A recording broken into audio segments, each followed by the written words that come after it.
So, you think you know the 40K universe because you saw a few memes on Reddit and watched a majorkill video on YouTube? Let me hit you with the real facts instead of all the fake news out there from the autistic fandom. Let's start off with the Space Marines, the pride and joy of GW. The idea that Space Marines are the main fighting force of the Imperium is complete and utter bullshit, even though we see their helmets plastered all over GW. In reality, those 8-foot-tall, roid-raging smurfs are fucking rare. There's maybe 1 million of them at any given point. In fact, the Imperium loses more guardsmen than that when taking a single shithole planet no one gives a damn about. An overwhelming majority of Imperial citizens will live and die only hearing the rumors of the existence of the Angels of Death. They're literally legendary myths for most humans. That's how rare they are. And if, by some miracle of terrible luck, you actually see one, don't start celebrating. Seeing a Space Marine just means the actual army, you know, the billions of poor suckers with flashlights, has been slaughtered and your situation has gone so catastrophically tits up that they're about to nuke the whole planet from orbit. They're not there to save you. They're here to save their assets. However, you can't save stupid. And the belief that Magnus did nothing wrong is straight up idiotic. Magnus, in fact, did everything wrong. He practiced and expanded his magic powers, even though his daddy, Big E, explicitly told him not to. Following that, when he found out that Horus was a traitor, instead of sending a text message to Big E, he decided to deliver the message himself with his arrogant sorcery. But the spell went wrong. And a result, he didn't just shatter Daddy's priceless humanity-saving webway project.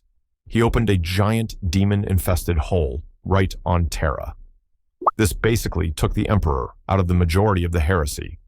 And to top it all off, this idiot made a deal with the Chaos God, Tzeentch, not once, but fucking twice. For someone so smart, he was sure a dumbass. Sticking with the Primarch theme, Rogal Dorn is entrenched in some Mandela effect shenanigans. There's tons of shitposts depicting Dorn with facial hair, such as a thick mustache or mutton chops. But canonically, he's as clean-shaven and smooth as a baby's bum. Meanwhile, Dorn's brother is involved in some paparazzi rumors. Roboute Guilliman, the horny bastard, is constantly shipped with the big titty Eldar, Yvraine. They're constantly memed as an interracial category on the hub. But this is legitimately just fandom trash. Yeah, she did jumpstart his 10,000-year-old corpse with space elf magic, but it doesn't mean she's going to let him smash. Also, keep in mind, this is Guilliman.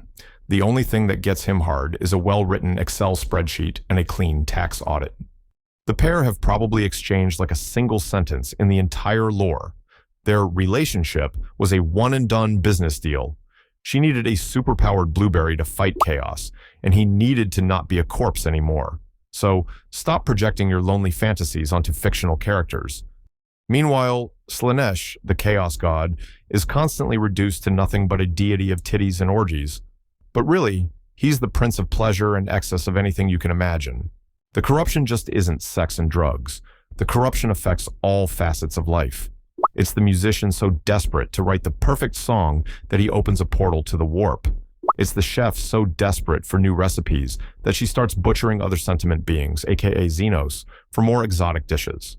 It's the speed junkie that's so obsessed with perfect speed that he literally surgically turns himself into a motorcycle.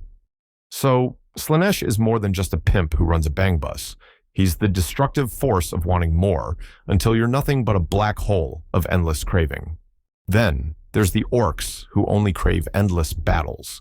But there's this belief that they can literally use the power of imagination to bring anything into reality. But this is total bullshit. They don't have any reality warping magic that lets them pull tanks out of their green asses. Their ability is just psychic WD-40. It allows them to grease the wheels on their inherently shitty technology, making it work slightly better. An orc can't pick up a rock, yell, "Daka Daka," and have it start spitting bullets. He has to build a crude, barely functional hunk of metal that vaguely resembles a gun. Their psychic ability just encourages the rusty parts to cooperate and stops the whole thing from exploding on the first trigger pull. So yes, painting a truck red makes it go fasta, a little faster. It doesn't break the laws of physics. It just coaxes the engine to run a bit hotter and the wheels to wobble a little less. If Orks could truly bend reality to their will just by thinking it, they would have won the Galactic War 10,000 years ago by collectively imagining everyone else was dead. Speaking of death, don't get me started on the misconception that the death cores of Krieg are suicidal. If you believe the memes, they're just a bunch of shovel-humping maniacs with a collective death wish who will charge a fucking titan for fun. The truth is way creepier. The Krieg aren't suicidal, they're fucking accountants. They are the most cold-blooded mofos in the entire Imperium. Their whole philosophy boils down to this.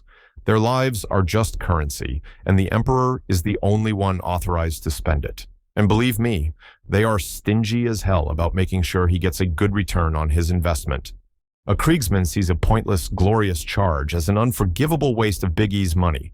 It's bad business. They will not throw their lives away unless the math checks out. Why spend 1,000 men on a frontal assault when a week of relentless shelling will achieve the same objective for less human lives? Don't get me wrong, they'll absolutely hold a line to the last man, but only if that's the most efficient way to bleed the enemy dry. They'll gladly sacrifice an entire platoon to save a single heavy mortar if the mortar is a strategic asset. It's not about despair or a fetish for dying. It's about a cold, calculated, and utterly terrifying form of zealotry. They aren't trying to die. They're trying to make their deaths cost the enemy as much as possible so that someone else can bring victory to Big E. Oh, and while we're at it, let's clear up the idea that the Imperial Guard is just a conga line of useless idiots whose only job is to be a meat shield and die. That whole 15-hour life expectancy statistic is pure fake news. That number comes from one specific war. It's an outlier, not the damn average. Don't get me wrong, their survival rate isn't exactly stellar, but calling them all useless cannon fodder is just lazy. The quality of a guardsman varies wildly, depending on what shithole planet they were dragged off of.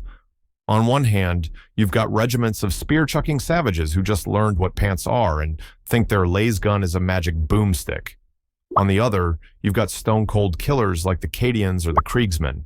Give one of those elite regiments a proper commander, and they're an absolutely terrifying force. These are the bastards who hold the line against horrors that would make a regular human shit their pants. They've even killed Chaos Space Marines.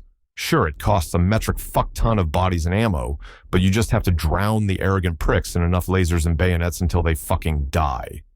Another misconception is the fact that the Tau are space communists. Thinking the greater good is communism shows you have the political understanding of a particularly stupid rock. The Tau are the literal opposite of communists. Their entire society is a caste system so rigid it makes the Imperium look like a democracy. You're literally born into your job. If you pop out of the birthing sack and air caste, you're a pilot for life. If you're in the earth caste, you're a ditch digger or an engineer.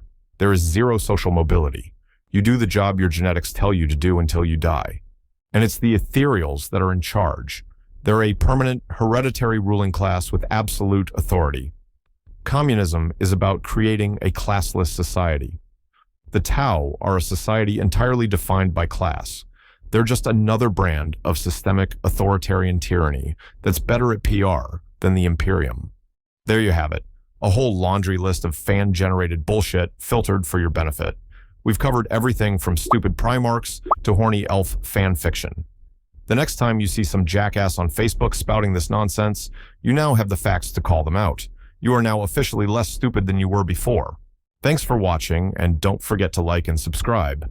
If you want to support this heretical channel, I've just opened YouTube memberships. Go to my profile and hit the join button if you're interested in contributing to the Imperial Tithe.